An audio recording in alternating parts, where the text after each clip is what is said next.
Okay, good day. So, kailangan yung aralin areha at hindi tayo nakapagklase ng Wednesday. Ay, kasama ito sa quiz. So, kailangan nyo talaga siyang panoorin. Ano?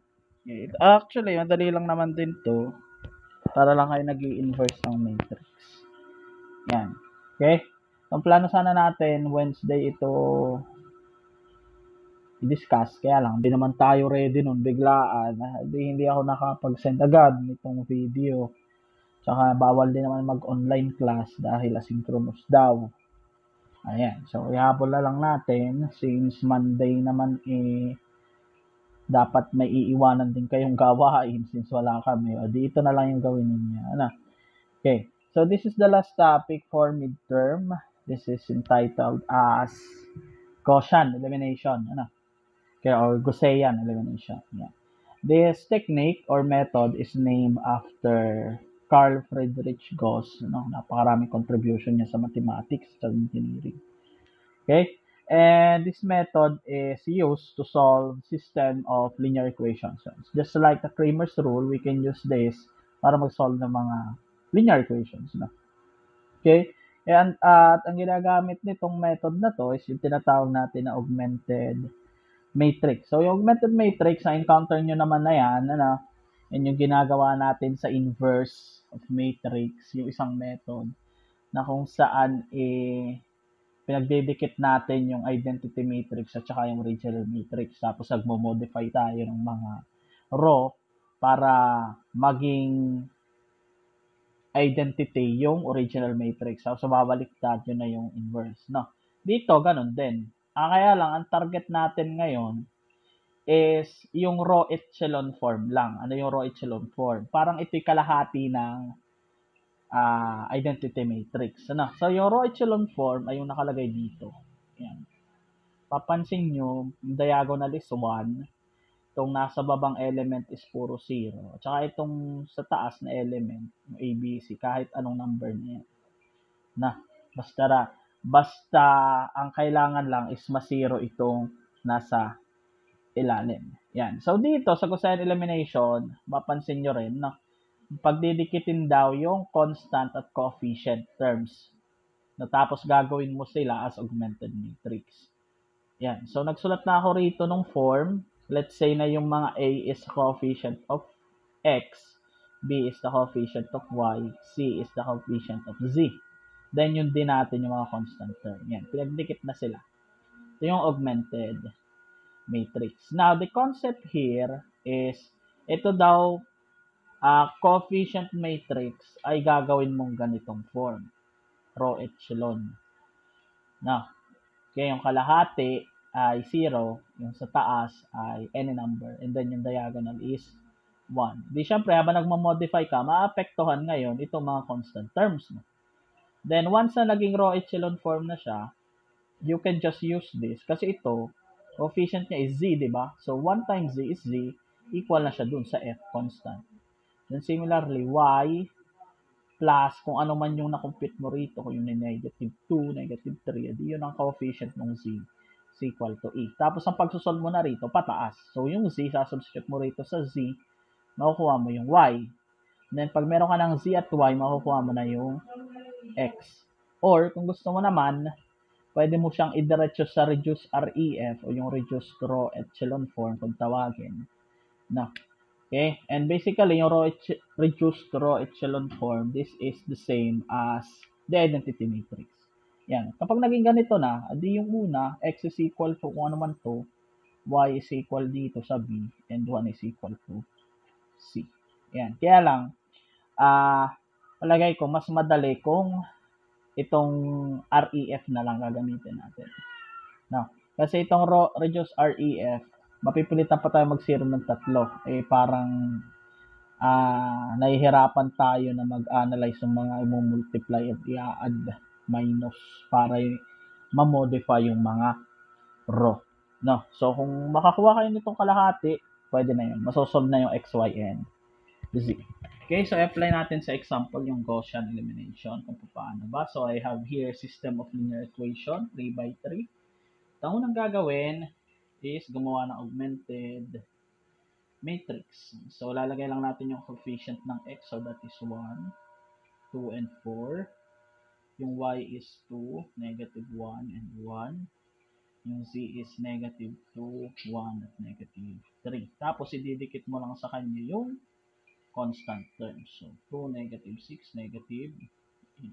Yan. So, we have this. Okay? Kasunod, isi-zero natin tong tatlong to. Okay? Tulad dun sa inverse, mas maganda kung magsisimula tayo dito sa sulok. Yan. So, paano mag-zero yung 4? Yan. So, iisip ka ng i-multiply, ma-minus mo yung sa 4. So, in this case, pwede natin siyang, yung row 3, minus natin ng twice ng row 2. Kasi 2 yun eh. No? So, 2 or 2. That way, so ito ay 4 minus 2 times 2. Ayun, si-zero na siya. No? Siyempre, maapektuhan din itong iba. Okay? Ito muna ito. I-write natin dito. So, yung first 2 column ay magre-retain. So, we have 1, 2, negative 2. Then, 2. And we have 2, negative 1, 1, and negative 6. Yeah. And then, itong third column ang bago. So, itong una, 0 na yon, na-complete na natin. Ito, so R3 is 1 minus twice ng negative 1. No? So, R3, 1. 2 times negative 1. So, this is 1 plus 2. So, this is 3. Now, next, itong third. So, we have negative 3 minus 2 times 1. So, we have negative 3 minus 5, minus 2 rather, is equal sa negative 5. Yan. Negative 3 minus 2. Yan. Next, we have negative 8. So, we have negative 8 minus twice ng negative 6. So, this is negative 8 plus 12. So, this is equal to 4. Yan. So, we have 4 doon. Okay? Yan. So, okay na yung ating nandun sa sulot. Okay? Sunod nating i-zero ay ito na muna. Ayan. Okay. Para mamaya, pag si-zero natin ng 3, hindi na babalik yung value nito. No? Just take note class na gagamitin mo dito is yung sa row 1. Kasi naman, pag ginamit mo yung row 3, wala ka na mapapala din kasi 0 na yun. Ano? Yung katapat niya. So, doon tayo sa row 1. Okay? So, yung R2, minusan natin ng twice ng row 1. Yan. Okay?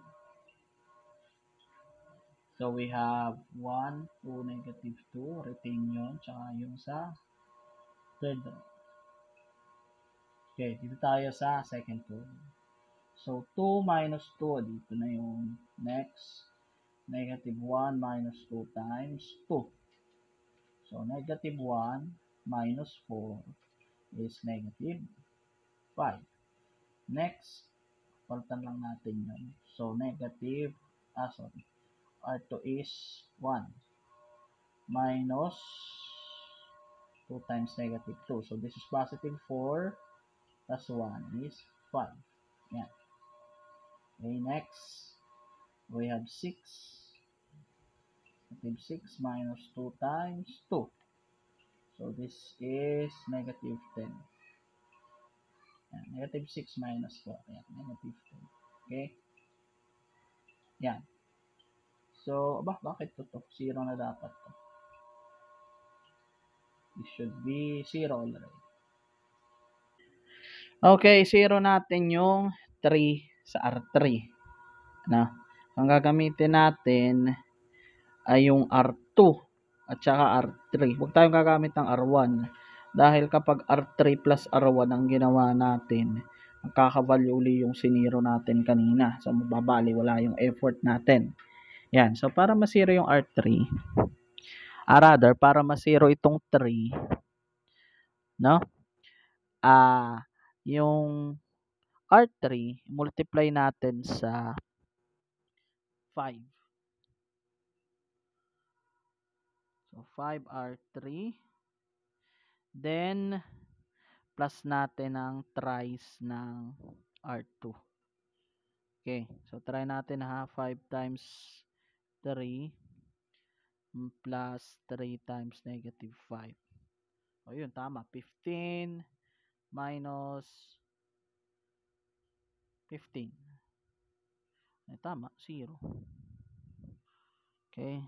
Write natin. So, retain yung first at second row. So, 0, negative 5, 5, negative 10. Yan. Ito, 0 pa rin naman. Pag sinubstitute mo yung 0 doon, no, 0 pa rin yung lalabas. 0 plus 0. Okay, so ito, na-solve na natin to. This is 0. Next, tong negative 5. Yan. So, R3, this is negative 5. So, ito ay negative 5. Ito ay 5.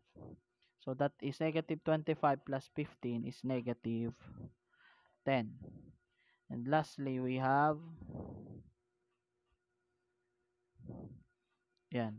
So, 5 times 4, that is 20. Tapos, negative 30. So, negative 10 din. Yan. So, we have that. Okay, next. I-1 naman natin yung mga diagonal. Yan. Ito, tsaka ito. Gawin nating 1 para maging row echelon form. No, ito namang nasa una, 1 na yun. Huwag na natin pakialaman. Ito na lang, R2 at R3. So, yung R2, i-divide natin ng negative 5 para maging 1 yung diagonal. Then, yung R3 naman, divide natin ng negative 10. Ayan. Therefore, magkakaroon tayo ng, so, itong una, retain 1, 2, negative 2, at 2. Okay? Next, so, ito ay 0, 1, then negative 1 na to. Tapos, positive 2. And lastly, 0, 0, 1. Parehong 1. Okay? So, pag ito, translate natin sa equation, this is z is equal to 1. Ayun, may sagot na tayo sa z. Itong second row, this translates to y minus z is equal to 2. Yan, kukunin pa natin yung value nun. Yan. Then, yung R1, o naisulat kasi hindi nakasya, ako na lang ng arrow. Translates to coefficient ng x is 1. So, x plus 2y minus 2z is equal to 2. And, so, computein muna natin yung y. So, from the second equation, row to y minus 1 is equals 2. Therefore, y natin is equal sa 2 plus 1. Y is equal to 3. Yan. Okay. Okay, and then solve natin yung x. So, we have x plus 2 times y. Y natin is 3. Minus 2 times z natin is 1 is equal to 2. Now, we have x is equal to 2. This is positive 6. Pag transpose sa kabila is negative 6. This is negative 2. Pag transpose sa kabila is positive 2. Therefore, ang x natin is negative 6 plus 4 is negative 2. Yan. So, i-check natin sa calculator. Okay. So, we have mode equation, simultaneous equation, and 3 unknowns. So, type natin yung nasa matrix. No? Gayahin natin nasa matrix. So, we have 1, 2, negative 2, and 2. Then 2, negative 1, 1, and negative 6. 4, 1, negative 3, and negative 8. Then, as you can see, x natin is negative 2. So, tama. Y is 3. And z is 1. Yan. So, that is Gaussian elimination. Okay? Kasama ito sa quiz. Then, mag-send na lang ako ng assignment.